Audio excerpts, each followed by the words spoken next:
Hello friends, welcome back to our channel. ഇന്നുണ്ടാക്കുന്ന chicken കറിയാണ്. അതിനായി ചട്ടിയെടുപ്പത്തേക്ക് വെച്ചു. അതിലേക്ക് കുറച്ച് വെളിച്ചെണ്ണ ഒഴിച്ചു. വെളിച്ചെണ്ണ ചൂടായി വന്നപ്പോൾ അതിലേക്ക് കടുകിട്ടു. കടുക് പൊട്ടി വന്നപ്പോൾ അതിലേക്ക് കുറച്ച് കരിവേപ്പിലയും കൂടിയിട്ട് നല്ല രീതിക്ക് പൊട്ടിച്ചു.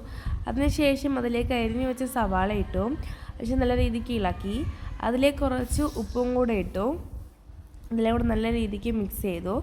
നല്ല വെന്ത് വന്നപ്പോൾ അതിലേക്ക് ഇഞ്ചി, വെളുത്തുള്ളി, പച്ചമുളക് പേസ്റ്റ് ഒഴിച്ചു. ഇതെല്ലാം കൂടെ നല്ല രീതിക്ക് മിക്സ് ചെയ്തു. അതിനുശേഷം അരിഞ്ഞു വെച്ച തക്കാളിയും പച്ചമുളകും കൂടിയിട്ട് നല്ല രീതിക്ക് മിക്സ് ചെയ്തു. അതിനുശേഷം വേവാനായിട്ട് അടച്ചു വെച്ചു.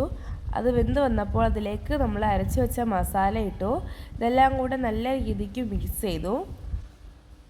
ഇതെല്ലാം കൂടെ നല്ല തിളച്ച് വന്നപ്പോൾ അതിലേക്ക് പീസാക്കി വെച്ച ചിക്കൻ ഇട്ടു. ഇതെല്ലാം കൂടെ നല്ല രീതിക്ക് മിക്സ് ചെയ്തു. ചിക്കൻ ഇട്ടു. അതിനുശേഷം വെന്ത് വന്നപ്പോൾ അതിലേക്ക് കുറച്ച് മല്ലിയിലയും കൂടിയിട്ട് ഫിനിഷ് ചെയ്തു. ഇത്രയേ ഉള്ളൂ. Thank you.